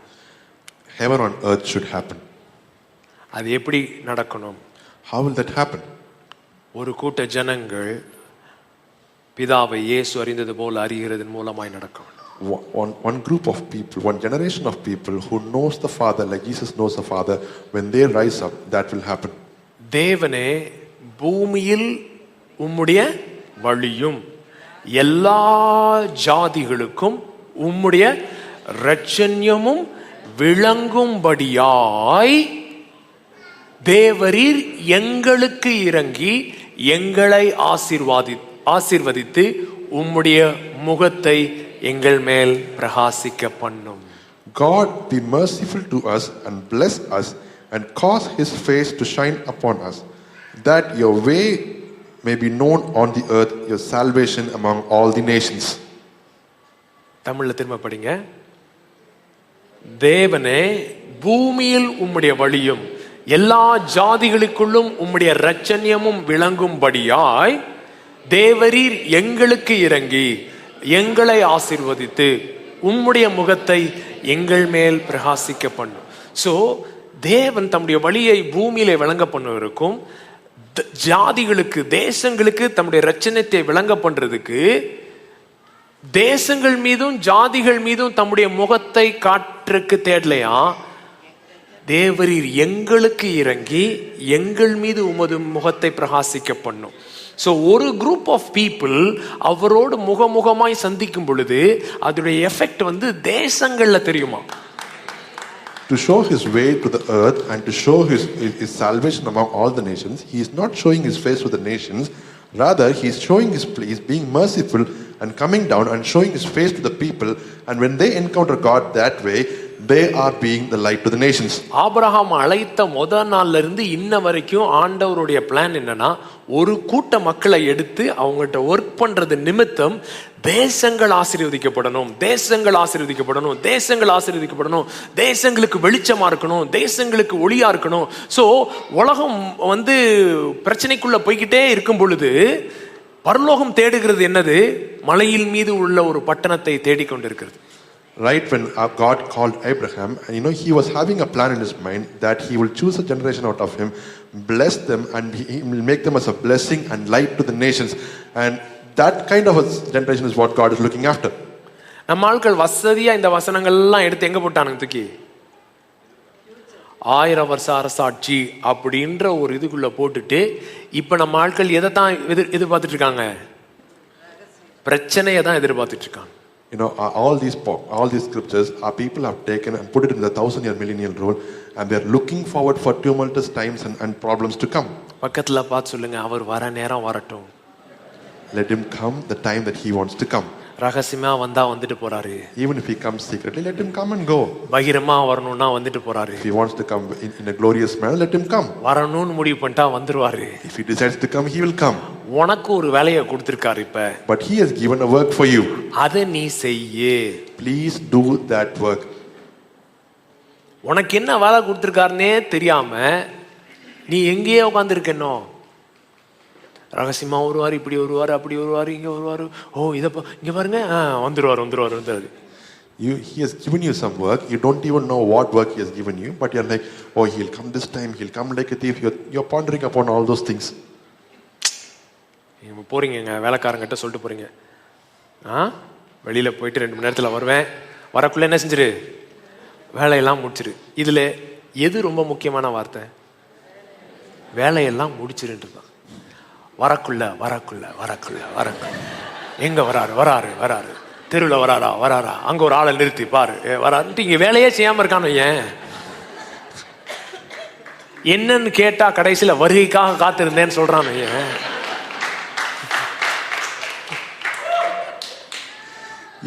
அந்த வரக்குள்ளன்னு ஒரு வார்த்தை சொன்னதா தப்பா போச்சே? You are telling your maid servant, I'm going out, I'll come within 2 hours, finish all your work. We leave the finish all your work and you're like, oh, when is he coming? Oh, is he coming in the streets? Is he coming in the cloud? We are just looking at that. No, just because he told coming, is that a problem? பக்கத்துல பலார்னு சொல்லி வேலை கொடுத்திருக்காரு. Tell the person next to you, he has given you a work. 1000 வேலை இருக்கு. There are thousands of work. அதுக்கப்புறம் 1000 வருஷ அரசாட்சியை குறித்து நீ நினைச்சலாம். Then after that you can think about the 1000 years rule. தேசங்கள் காத்து கொண்டிருக்கிறது. Nations are waiting. அவருடைய இரட்சணியத்திற்காக தேசங்கள் தத்தளித்துக் கொண்டிருக்கிறது. The nations are expecting his salvation to come. அவருடைய வழியை பூமியிலே விளங்க பண்ணும்படியாய் பூமி காத்து கொண்டிருக்கிறது. The earth is waiting for his way to be revealed. ஆனா அது எப்படி நடக்கும்னா? But how will that happen? ஒரு குரூப் ஆண்டவர்ட்ட, தேவரே நீர் எங்களுக்கு இறங்கி உம்முடைய முகத்தை எங்கள் மீது பிரகாசிக்க பண்ணும் அப்படின்னு சொல்லுகிற ஒரு கூட்டத்தின் மூலமாய் நடக்கிறது. But there should be a generation that looks up to his face and say, Lord, let your glory fall on us, let your face shine upon us. 3 தேவனே, சத்தமா, தேவனே ஜனங்கள் உம்மை துதிப்பார்களாக, சகல ஜனங்களும் உம்மை துதிப்பார்களாக. தேவரீர் ஜனங்களை நிதானமாய் நியாயம் தீர்த்து பூமியில் உள்ள ஜாதிகளை நடத்துவீர்.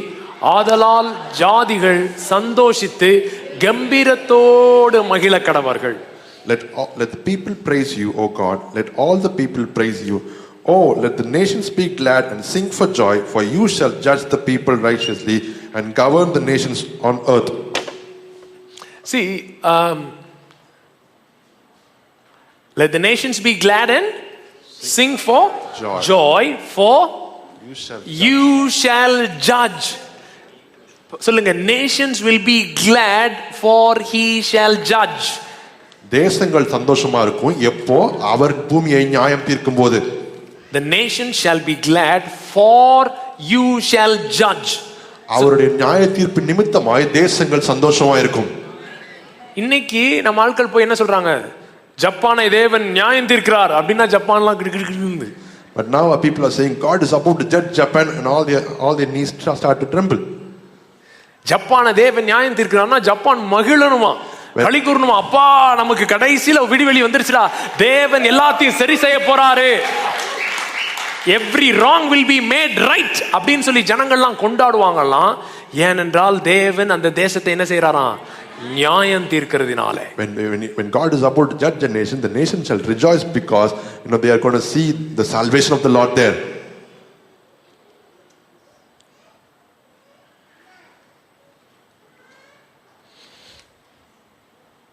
இன்னொரு 4 வசனம் இருக்கும். நான் தேசத்தை நியாயம் தீர்க்கும் போது அவங்க எல்லாம் அப்படியே அழுவாங்க, கதறுவாங்க, கொதறுவாங்க, அப்படி ரொம்ப இது. அந்த வசனத்தை நம்ம ஆட்கள் எடுத்துக்குவாங்க. எடுத்துட்டு இந்த வசனத்துக்கு என்ன சொல்றீங்க? There are 4 or 5 scriptures that would say, when God judges his people, there will be mourning, there will be weeping. They'll take all the scriptures and they'll come and ask, what are you saying about this scripture? என்னோட கேள்வி என்னன்னா, my question is, அவருடைய நியாய தீர்ப்பு நிமித்தம் கதறுவாங்க கொதறுவாங்கன்னு ஒரு வசனம் இருக்கு, அவருடைய நியாயத்தின் நிமித்தம் மகிழ்வார்கள் இருக்கு. ஏன் இந்த வசனத்தை கேட்டு இதுக்கு என்ன சொல்றீங்கன்னு எவனுமே கேட்கவே மாட்டான். There are so many scriptures that say, okay, because of his judgment people are weeping and crying. You're picking those scriptures and coming. Why are you not picking the scripture, because of his judgment the nation shall judge? Why are you not picking that scripture and coming? நான் இதை பத்தி பிரசங்கம் பண்ணும் போது அவங்க என்ன சொல்றாங்கன்னா, ஜெசுடின் அவனுக்கு தேவையான வசனத்தை மாத்திரம் எடுத்துக்கிறான், நீ என்ன பண்ணிக்கிட்டு இருக்கேன்னு கேட்கிறேன். When I am preaching like this, they are saying he's picking scriptures that are relevant to him alone. But I am asking, what are you picking? You are doing the same thing as well. நீ நெகட்டிவா பொறுக்கிட்டு இருக்க, நீ பொறுக்காத பாசிட்டிவ்லாம் நான் பொறுக்கிட்டு இருக்கேன். You're picking all the negative scriptures, but whatever you have left, I'm picking it and I'm speaking about it. So அதனால நீ full gospelனு சொல்லாதேன்றேன். So I'm telling you, don't tell yourself as a full gospel. நீ ஒரு பாதி gospel, நான் ஒரு பாதி gospel, நான் அதை சொல்லு. Tell you are half gospel and I am half gospel, then that will suit. Jesudian பாதி ட்ரூத் தான் பிரசங்கம் பண்றான், நாங்க தான் முழு சத்தியத்தையும். The student is preaching only half truth and we are preaching the full truth. No. At least நான் பண்றதுக்காவது இயேசுட்ட example இருக்கு. To whatever I am doing, we can find an example in Jesus. நெகட்டிவா விட்டுட்டு பாசிட்டிவ் மாத்திரம் எடுத்து பிரசங்கம் பண்றது இயேசுட்ட example இருக்கு, பேதுருட்ட example இருக்கு, பவுல்ட்ட பிரசங்கம் எக்ஸாம்பிள் இருக்கு. பாசிட்டிவ் விட்டுட்டு நெகட்டிவ் பண்றதுக்கு உனக்கு யார்கிட்டயுமே எக்ஸாம்பிள் இல்ல. Leaving the negative, picking up the positive and speaking on it, I have examples like Jesus, Peter and Paul, but the vice versa, you have no example for it. நானாவது இயேசு மாதிரி பிரசங்கம் பண்றேன், பவுல மாதிரி பிரசங்கம் பண்றேன், பேதுரு மாதிரி பிரசங்கம் பண்றேன்னு சொல்லிட்டு போலாம். நீ யாரை சொல்லுவ? I can tell I'm preaching like Jesus, I'm preaching like Paul and I'm preaching like Peter. Whom will you relate to? அதனால scriptural problem, ஸ்கிரிப்சுரல் ப்ராப்ளம் சொல்லாத, இதை எடுத்துட்டு சொல்லு. ஸ்கிரிப்சுரல் ப்ராப்ளம் இருக்கு, என்னடா ஜட்ஜ் பண்ணா எல்லாரும் சந்தோஷமா இருப்பாங்கன்னு சொல்லுன்றத பாரு முதல்ல. Don't keep picking up and saying, there's a scriptural problem. Pick these scriptures and find, what is the problem here? Why are people doing like this? Oh, let that nation arise. Let such a generation arise through which nations will be blessed. அப்படிப்பட்ட சந்ததிகள் எழும்பி தேசங்களுக்கு ஆசீர்வாதமா இருக்கும்படியாக எழும்புவார்களாக. தேசங்கள் குழப்பத்துக்குள்ள போதா? Are nations going into a confused state? ஆமா, உன்ன மாதிரி 4 பேர் பிரசங்கம் பண்ண இருக்கும்போது குழப்பத்துக்குள்ள தான் போகும். அது பெரிய பேட்டரே கிடையாது, குழப்பத்துக்குள்ள போகும். ஆனால் குழப்பத்துக்குள்ள போனாலும் இன்னொரு ஒரு சந்ததி எழும்பும், வெளிச்சமாய் எழும்பும், மலையின் மீது உள்ள பட்டணமாய் எழும்பும். For preachers like you, if there will be tumultuous times and there will be confusion. But there is a generation that will rise up. They are the city that is upon the hill. சரி, திரும்ப வந்துருவோம், இல்லைன்னா அப்படியே போயிட்டோம்னா ரொம்ப கஷ்டம்.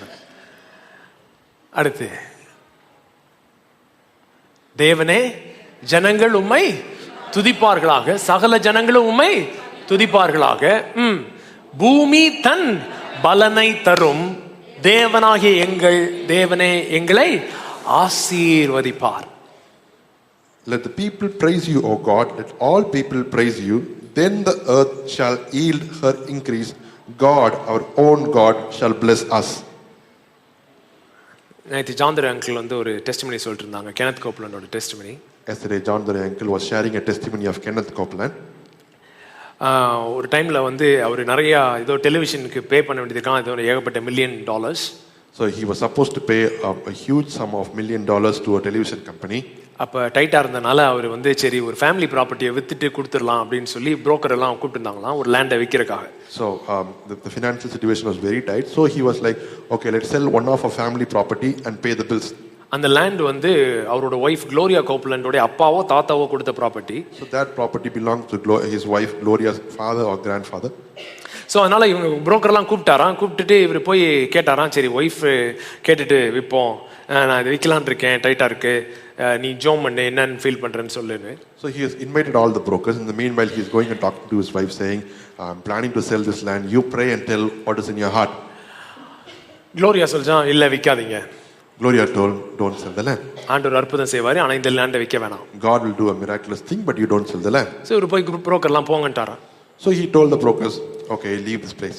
அடுத்த நாள் திரும்ப இன்னொரு குரூப் வந்து கதவை தட்டிருக்காங்க. The next day, a different set of people, they are coming and knocking the door. அவங்க சொல்லியிருக்காங்க, நாங்கள் ஜியாலஜிக்கல் சர்வே ஆஃப் யுனைடெட் ஸ்டேட்ஸ்லேருந்து வந்திருக்கோம். We are coming from the geological unit of United States. Survey unit. Satellite மூலமாக சில images மூலமாக உங்கள் one of உங்கள் ப்ராப்பர்ட்டியில் வந்து உள்ள நேச்சுரல் கேஸ் இருக்கிறத வந்து ஐடென்டிஃபை பண்ணியிருக்கு. We saw through the satellite images in one of your property, we are seeing there is natural gas available in that property. அது எந்த லேண்டுன்னு காட்டினா இவர் நேற்று விற்க பார்த்த land. So if you see what land it was the land that he was supposed to sell yesterday. அன்னையிலிருந்து இன்ன வரைக்கும் அங்கே நேச்சுரல் கேஸ் எடுத்துட்டு இருக்காங்க. From that day to till this point, they are taking natural gas out of the land. அவர் சொல்றாரு, ministry எல்லா சப்போர்ட்டர்ஸும் ஒரே நாளில் அவங்க சப்போர்ட்டை நிறுத்தினாலும் அந்த லேண்ட்ல வர மணியை வச்சே நான் ஜேன்னு இன்னும் மினிஸ்ட்ரி நடத்த முடியும்னு சொல்றாரு. He is saying, if all the supporters who are part of a ministry, if they start sending money, with that one land and the natural gas that is being taken out of it, that money is enough to run my ministry. அப்படின்னு சொல்லிட்டு அவர் சொல்றாரு, அதனால நான் காணிக்கை எடுக்கிறது எனக்காக எடுக்கல, உனக்காக எடுக்கிறேன் அப்படின்றாரு. And he is saying, no, I'm not taking an offering for my sake, I'm taking the offering for your sake. So என்ன கேள்வினா, the question is, அன்னைக்கு தான் சேட்டலைட்டை பறக்க விட்டானுங்களா? Did they fly the satellite on that day or the day before? அன்னைக்கு தான் satellite pick up பண்ணிச்சா?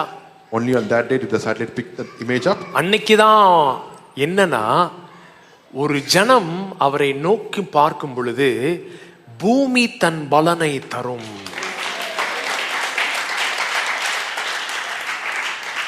When the generation looks at his face, the earth shall give its yield.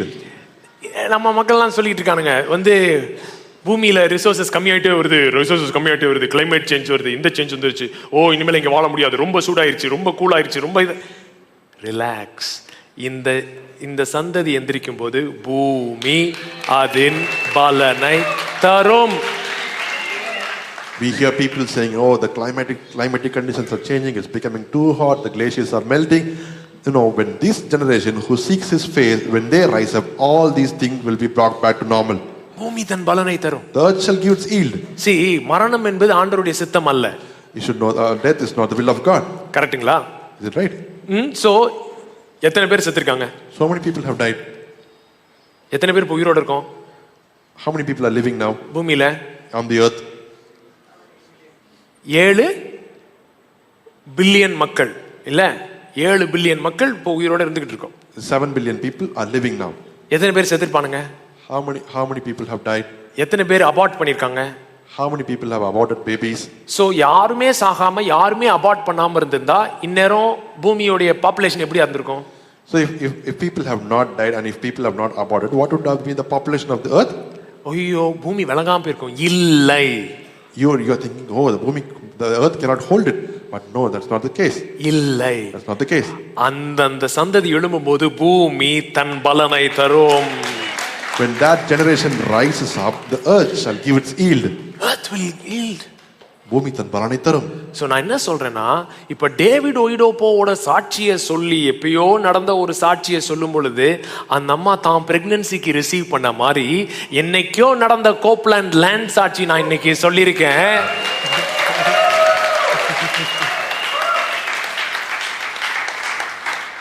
Like how I told the David Oyedepo story, and that lady received her miracle now. This land story happened long back. I have told this story now for you to receive.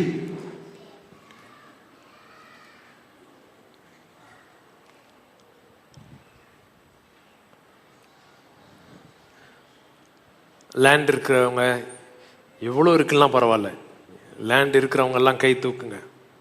People who have lands, raise your hand.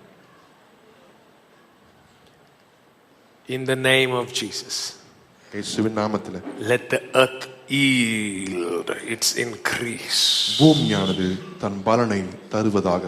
Let there be a game changing revelation from the land. அந்த பூமியிலிருந்து எதிர்பாராத ஒரு மாற்றம் நடைபெறுவதாக. Let there be a turnaround because of what people find in that land. அந்த பூமியை சோதிச்சு பார்க்கும்போது இருக்கிற மாற்றத்தினாலே மக்கள் மாறுவார்களாக. இது யாருக்கு வருதுன்னா, பூமியவே பார்த்துக்கிட்டு இருக்கிறவனுக்கு வரலாது. To whom does this come? Not the people who keep looking up on the earth. உம்முடைய முகத்தை எங்கள் மீது பிரகாசிக்க பண்ணும். A generation that seeks his face, to them it will happen. Promise matter இல்ல, presence தான் மேட்டர்ன்றவங்களுக்கு இது நடக்கும். People who say, promise doesn't matter, your presence alone matters, for them this will happen. Amen. அடுத்து, தேவன் எங்களை ஆசீர்வதிப்பார், பூமியின் எல்லைகள் எல்லாம் அவருக்கு பயந்திருக்கும். God shall bless us and all the ends of the earth shall fear him. அப்படிப்பட்டதான ஒரு ஆசீர்வாதம் இருக்குங்க. பூமி எல்லாம் கர்த்தருக்கு பயப்படுகிற பயம் அளவுக்கு உங்களை ஆசீர்வதிக்கிற ஒரு ஆசீர்வாதம் ஒன்று இருக்கு. The earth will fear to that extent. There is a blessing of God that is upon you. You're not getting what I'm saying. உங்க blessingனால earth பொறாமப்படும் அப்படின்றது ஒரு level. The earth becoming jealous of your blessing is one level. உங்க blessingனால earth கர்த்தருக்கே பயப்படும் அப்படின்றது. But because of your blessing, the earth fearing the Lord is a different thing altogether. Jeremiah 33:9. Jeremiah 33:9. What does it say?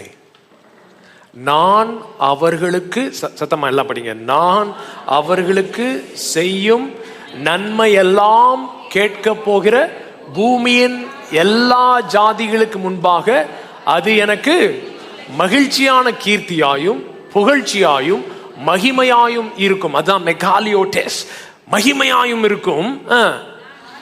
நான் அவர்களுக்கு அருளி செய்யும் எல்லா நன்மையின் நிமித்தமும் எல்லா சமாதானத்தின் நிமித்தமும் இவர்கள் பயந்து நடுங்குவார்கள் என்று இஸ்ரவேலின் தேவனாகிய கர்த்தர் சொல்லுகிறார். Then it shall be to me a name of joy, a praise and an honor before all the nations of the earth, who shall hear all the good that I do to them. They shall fear and tremble for all the goodness and all the prosperity that I provide for it. How many of you ready for such a dimension? அப்படிப்பட்ட ஒரு பரிமாணத்துக்கு எத்தனை பேர் ஆயத்தமா இருக்கீங்க? That God can take a bunch of people and show his presence upon them, cause his face to shine upon them. தேவன் அப்படிப்பட்ட ஒரு சந்ததியை எழுப்பி அவருடைய முகத்தின் பிரகாசத்தை அவர்கள் மேல் உதிக்க பண்ணும்போது, is there any precedent in history where God blessed a city so much that nations began to fear God because of the blessing? ஒரு பட்டணத்தை தேவன் ஆசீர்வதித்தது நிமித்தம் பூமியில் உள்ள ஜாதிகள் எல்லாரும் கர்த்தருக்கு பயந்த அளவுக்கு ஒரு ஆசீர்வாதம் ஒரு பட்டணத்தின் மீது வந்ததாக சரித்திரம் இருக்கா?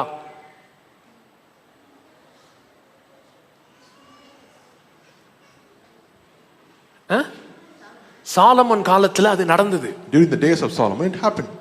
சாலமன் காலத்துல எருசலேம் ஆசீர்வதிக்கப்பட்ட விதத்தை பார்த்தால் பூமியில் உள்ள ஜாதிகள் எல்லாரும் கர்த்தருக்கு பயந்தார்கள். During the days of Solomon, the city was so blessed that the earth feared the Lord. பாருங்க, யோசிச்சு பாருங்களேன், உங்களுடைய ராஜா வந்து பூமி ஃபுல்லா பேசப்படுறாரு. ஏன்னா அவர் எருசலேமை அவ்வளவு செழிப்பா வச்சிருக்காரு இந்த ராஜா. You know, the fame of your king goes around all the nations because he has kept the land Jerusalem so prosperous. ராஜாக்களும் ராணிகளும் வந்து அந்த சிட்டியை கேஸ் ஸ்டடி பண்றதுக்கு வராங்க. Kings and queens are coming to take a case study about the place. என்ன ஞானம் இந்த ராஜாட்ட இருக்கு அப்படினு பார்க்கறதுக்கு வராங்க. What manner of wisdom is operating with the king? They are coming to see that. சொல்லு, ஒரு தடவை நடந்தால், if it happened one time, ஒரு தடவை செஞ்சா, if we can do it one time. ஏதோ ஒரு தடவை நடந்துச்சு அப்படின்றதுக்காக ஆண்டவர் ஒரு தடவை செய்யல. ஒரு தடவை ஈனோக் மரணத்தை காணாமல் அப்படி போனா, ஒரு தடவை எலியா அப்படி போனா, ரெண்டு கதை தானே இருக்குன்றதே மேட்டர் இல்ல. You know, you cannot say, okay, Enoch skipped death once, Elijah skipped death once. Oh, there are only 2 stories. You can't say that. Invitation to pursue. அதை பின்தொடர்ந்து செல்வதற்கான ஒரு அழைப்பிதழாய் இதை நாம் பார்க்க வேண்டும். These one-off stories are invitation for a group of people to know him in a dimension that can reveal in a very different way. இப்படிப்பட்ட அனுபவங்களை ஒரு தடவை ஏன் கொடுத்திருக்காருன்னா, இது சாத்தியம் என்றும் அதற்கு அந்த மாதிரி காரியத்துக்குள்ள போக முடியும்னு சொல்லி ஒரு அழைப்பு கொடுப்பதற்காக தேவன் அதை வைத்திருக்கிறார். மற்ற எல்லா ஃபீல்ட்லயும் பாத்தீங்கன்னா, ஒரு தடவை ஒருத்தனுக்கு நடந்துச்சு அப்படின்னே நினைக்க மாட்டான். ஒருத்தனுக்கு நடந்துருச்சுன்னா, இது எல்லாருக்கும் நடக்கும்டா. ஒரு தடவை உசைன் போல்ட் வந்து ஒரு மேட்டரை கிராஸ் பண்ணிட்டான்னா, உசைன் போல்ட்டுக்கு நடந்திருக்கு அப்படின்னே நினைக்க மாட்டான். ஒரு தடவை 6-6 ஒரே ஓவர்ல ஒருத்தன் அடிச்சிட்டான்னா அவனுக்கு நடந்திருக்கு அப்படின்னு நினைக்க மாட்டான். மற்ற எல்லா பேட்ஸ்மேனும் என்ன நினைப்பான், அவனுக்கு நடந்துருச்சுல, இனிமேல நமக்கு நடக்கிற கண்டிப்பா வாய்ப்பு. அப்படிதான் எல்லாருமே எல்லா ஃபீல்ட்லயும் யோசிப்பானுங்க. நம்ம ஃபீல்டுல மாத்திரம் தான். If you take the story, it is very different for other fields. A batsman hits 6 sixes. The other people see it as a possibility of hitting 6 sixes again. But in our field, we take it on the reverse and like, it has happened for him once, so it might not happen. First யார் 6 அடிச்சா? Brian லாராவா? Herschel Gibbs. Herschel Gibbs. First Gibbs அடிச்சான். Gibbs அடிச்சான், அதுக்கப்புறம் யுவராஜ் அடிச்சான், அதுக்கப்புறம் இப்ப 2-3 பேர் அடிச்சாங்க. சோ இப்ப என்ன சொல்றேன்னா, இப்ப ஒரு தடவை யாரு, தாமஸ் அல்வா எடிசன் என்ன பண்ணாரு, ஒரு குண்டு பல்பு கண்டுபிடிச்சார். தாமஸ் அல்வாக்கு அல்வா கிடைச்சிருக்கு அப்படின்னு நினைக்கல எவனும். கண்டுபிடிச்சாரா குண்டு பல்பு அப்படின்ட்டு உலகமே என்ன பண்ணிருச்சு, குதிச்சு அது குண்டு பல்பை வந்து இப்ப என்ன செஞ்சிருச்சு, இப்படி எல்இடி லைட் வரைக்கும் கொண்டு வந்துருச்சு. Thomas Alva Edison, he founded a small light. The earth, they jumped into it, they researched into it, and now they've bought lights which are like LEDs now. கை விசிறிக்கிட்டு இருந்தான் ஒருத்தன், அதை பார்த்து ஒருத்தன் ஃபேன் செஞ்சுட்டான். அப்புறம் fan செஞ்ச பிறகு இன்னைக்கு ஏசி வரைக்கும் வந்துருச்சு. One guy was just shaking his hand to give air to him. They made, out of it they made fan. Now we have got ACs. வேர்ல்டுல வந்து டெக்னாலஜியை வந்து பார்த்து செலிப்ரேட் பண்ணி அப்கிரேட் பண்ணிட்டு போயிட்டே இருக்காங்க. The world sees the technological growth, they celebrate it and they keep increasing on their glory. So பேதுரு மூலமா இது நடந்துச்சு, ஈனோக்கு இப்படி நடந்துச்சு, பவுல் மூலமா நடந்துச்சு. So for Enoch, பேதுருக்கு நடந்துச்சு, அது அப்போஸ்தலருக்கு நடந்துச்சு அப்படின்னு கோமாளித்தனமா பேசுற ஒரே கூட்டம் நம்ம ஆட்களா தான் இருக்காங்க. For Enoch it happened, for Paul this happened, for Peter this happened. Okay, it's good for him, it happened for him. Only people like us think like that. ஒன்னு லிபரல் தியாலஜி மாதிரி என்ன பண்ணிரணும்னா, அந்த ஒரு தடவை நடந்ததும் நடந்த மாதிரி எழுதிருக்கான் அப்படினா அது போயிரு. So you should at least we should be like the liberal theological people who are like, okay, they have written it, it need not be true. ஒரு தடவை நடந்துச்சு நீ நம்புறேனா, ஒரு தடவை ஆண்டவர் செஞ்சாரு நம்புறேனா, ஒருத்தனுக்கு ஆண்டவர் அதை செஞ்சாரு நம்புறேனா, அது அவருடைய தன்மையை காட்டுகிறது. So if you believe that this has happened for one person, it is explicitly saying about his nature. உலகமே அவருடைய நன்மையை கண்டு பயப்படுற அளவுக்கு ஒரு நன்மை உங்கள் காலத்தில் உங்கள் வாழ்க்கையில் வெளிப்படும் என்று நம்புகிற அளவுக்கு அவர் நல்லவரா இருக்காரா? The earth shall fear and tremble because of your blessing. To that extent, do you believe God is good in your life? Can nations turn around and look and know and acknowledge that there is a God who cares? தேசங்கள் திரும்பி பார்த்து நம்மை பராமரிக்கும் தேவன் ஒருவர் உண்டு என்று நம்ப முடியுமா?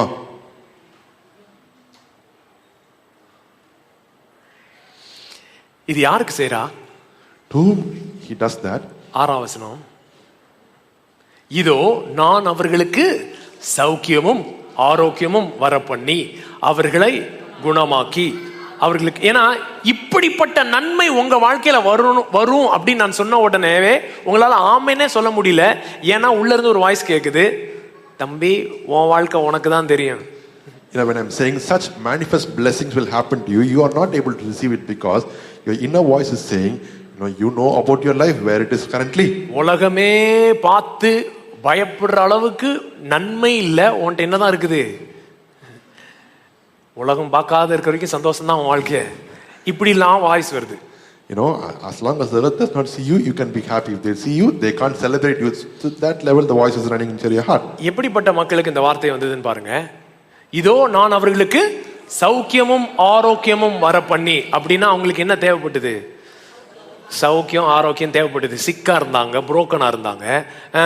அவர்களை குணமாக்கி அவர்களுக்கு பரிபூரண சமாதானத்தையும் சத்தியத்தையும் வெளிப்படுத்துவேன். நான் யூதாவின் சிறையிருப்பையும். சோ அவங்க எங்க இருக்காங்க? சிறையில் இருக்காங்க. வெளி தேசங்கள்ல போய் அடிமைகளா இருக்கிறாங்க. சிறையிருப்பையும் இஸ்ரவேலின் சிறையிருப்பையும் திருப்பி முன்னிருந்தது போல அவர்களை கட்டுவித்து, அவர்கள் எனக்கு விரோதமாய் குற்றம் செய்த அவர்களுடைய எல்லா அக்கிரமங்களுக்கும் அவர்களை நீங்களாக்கி சுத்திகரித்து, அவர்கள் எனக்கு விரோதமாய் குற்றம் செய்து எனக்கு விரோதமாய் துரோகம் பண்ணின அவருடைய எல்லா அக்கிரமங்களையும் மன்னிப்பேன். நான் அவர்களுக்கு செய்யும் நன்மையை எல்லாம் கேட்க போகிற பூமியின். ஆமென், ஆமென். சோ இது என்ன கேட்டகரி ஆஃப் பீப்புள்னா, ஏகப்பட்ட அக்கிரமம் செஞ்சு ஏகப்பட்ட தப்பு பண்ணி ஆண்டவருக்கு விரோதமா பண்ணி சாபத்துக்குள்ள வாங்கி சாபம் மேல சாபம் வாங்கி போய் எங்கேயோ சிறையிருப்புல இருக்கிற மக்களுக்கு சொல்றாரு, நான் உன்னை சுகமாக்குவேன், உன்னை குணப்படுத்துவேன், உன்னை திரும்பி கட்டி எழுப்புவேன், உன் மேல என்ன வார்த்தைகளை கூறினேனோ அதை நான் செய்வேன். அப்பொழுது நான் உனக்கு செய்யும் நன்மையை பார்க்க போகிற ஜாதிகள் எல்லாம். So to what manner of people he is saying that? People who have transgressed against him, who are in sickness, and they have been taken captives into the land because of the iniquities they have done against God. To them God is saying, I will come and forgive your iniquities, heal you, and I will raise you up and bring my splendor upon you, and the nations shall see your blessings, and they will tremble. நன்மை, Goodness, நன்மை, goodness. Sushma டாண்டர் என்ன சொன்னாரு? What did God tell Sushma, Sushma? celebrate your father's goodness. உன்னுடைய தகப்பனுடைய நன்மையை கொண்டாடு என்று தேவன் சொன்னார்.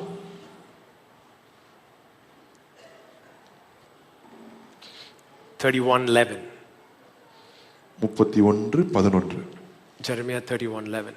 எரேமியா 31:11. கர்த்தர் யாக்கோபை மீட்டு அவனிலும் பலத்தவனுடைய கைக்கு அவனை நீங்களாக்கி விடுவிக்கிறார். For the Lord has redeemed Jacob and ransomed him from the hand of one stronger than he.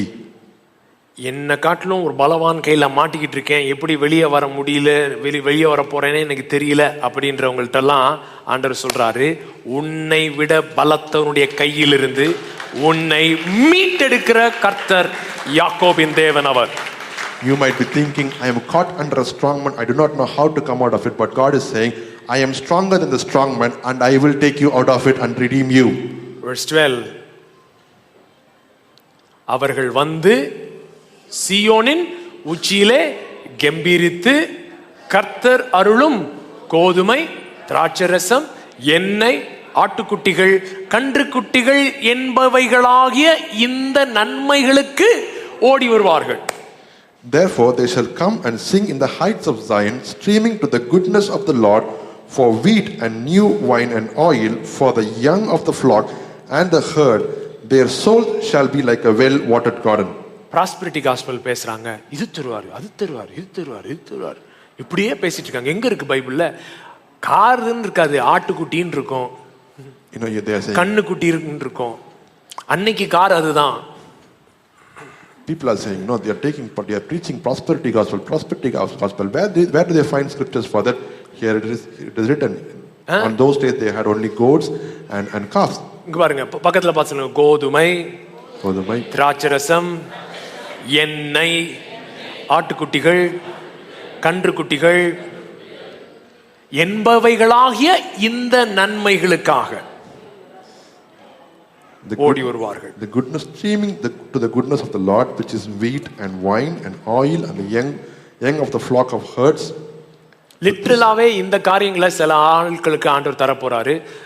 Farming சைட்ல ஆட்டுக்குட்டி, கண்ணுக்குட்டி, கோதுமை, இப்படி சில காரியங்கள் அக்ரிகல்ச்சர் சைட்ல ஆண்டவர் சிலருக்கு ரிலீஸ் பண்ணுகிறார். கண்ணுக்குட்டிகள், ஆட்டுக்குட்டிகள், சொல்லுங்க சொல்லுங்க, கண்ணுக்குட்டிகள், ஆட்டுக்குட்டிகள் ஆகிய நன்மைகளுக்காக.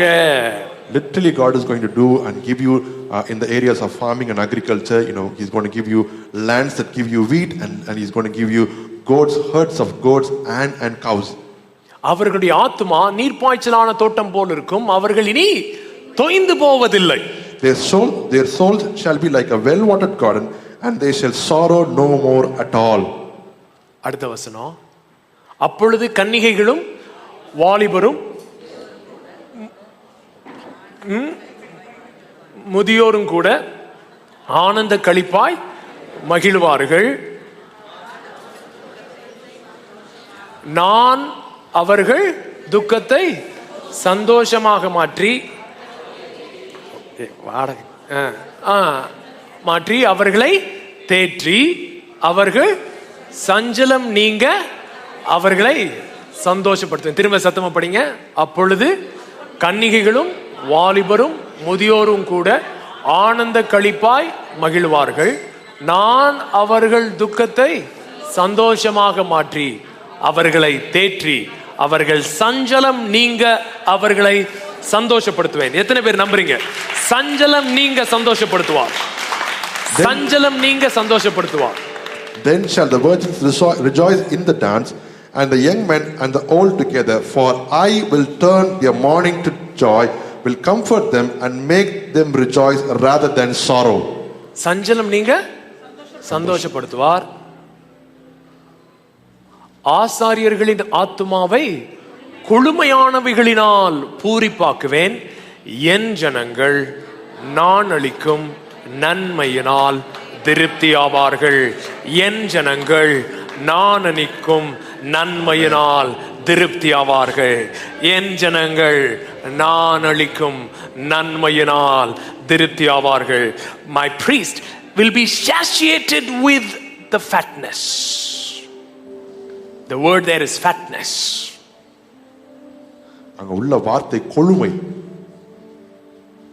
My priest shall be satisfied with.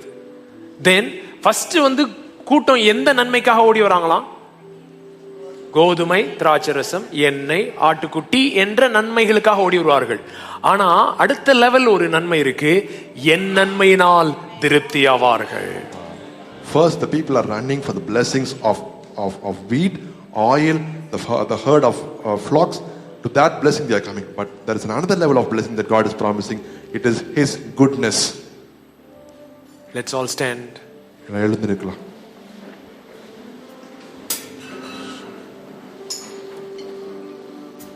இப்படிப்பட்டதான ஒரு ஆசீர்வாதம் வெளிக்கொண்டு வருகிற விதமான ஒரு பரிமாணம் இருக்கிறது. அந்த பரிமாணத்தை உங்க வாழ்க்கையில வெளிப்படுத்தத்தக்கதான ஒரு சந்திப்பு இந்த நாட்களிலே உங்களுக்கு உண்டாக வேண்டும். This magnificent kind of blessing is awaiting to be released in your life, and you are about to enter into such seasons of blessing.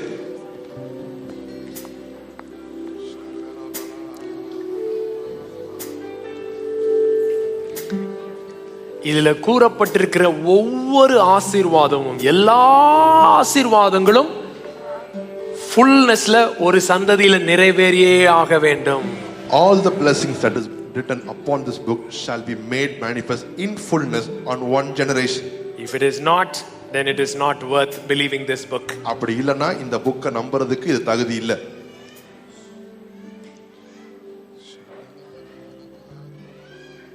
If Christ is ruling and reigning, கிறிஸ்து அவர் ஆளுகை செய்கிறார் என்றால், and we are the body, நாம் சரீரம் என்றால், then it is our birthright to expect and experience these things. இது இந்த காரியங்களை பெறவும் அனுபவிப்பதும் நம்முடைய பிறப்புரிமையா இருக்கிறது. அந்த forgiveness அது ரொம்ப முக்கியம். அதிலேயே டிஸ்குவாலிஃபை பண்ண விட்டுட்டே இருந்தீங்கன்னா பிசாச இந்த பரிமாணங்களுக்குள்ள போகவே முடியாது. The forgiveness is a very important aspect. If you allow Satan to disqualify you in this area, we can't enter into all these blessings that we are talking about. என்னதான் 1000 சொதப்பல்கள் நீங்கள் சொதப்பி இருந்தாலும் உங்களுடைய அக்கிரமங்களை உங்களை விட்டு நீங்களாக்கி உங்களை சுகப்படுத்தி குணப்படுத்தி திரும்பவும் கட்டி எழுப்புகிற வைராக்கியம் உள்ள ஒரு தேவனை நீங்கள் சேவிக்கிறீர்கள் என்பதை அறிந்திருக்க வேண்டும். No matter how messy you have made your mess, you know there is a God who forgives all your iniquities, heals you and puts you back into your splendor and make your visible glory. That God you are serving. அதனால தான் ஆண்டவர் நமக்கு செய்யற நன்மையை நினைச்சு பூமியே வாயை பொளக்குமா. That's why the earth will open its mouth in awe and wonder of the miracles and wonders that God is doing for us. நல்லவனுக்கு நன்மை செஞ்சா okay. If God does good things for a good man, then it's fine. உங்களுக்கும் எனக்கும் நன்மை செய்றார் பாருங்க. அதனால தான் பூமி வாயை பொளக்க போகுது. But he is doing wondrous things for you and me. That's why the earth is opening its mouth in awe and wonder. We don't have anything in ourselves. நம்மில்லாமே நம்ம சோதித்து பார்த்தோம்னா நம்மகிட்ட எதுவுமே கிடையாது. He has been so good to us in forgiving us. நம்மை மன்னிப்பதிலே அவர் மிகவும் நல்லவராகவே இருந்திருக்கிறார். In blotting out our iniquities away from us. நம்முடைய அக்கிரமங்களை நம்மிடத்திலிருந்து நீக்கும்படியாய் அவர் நல்லவராகவே இருந்திருக்கிறார்.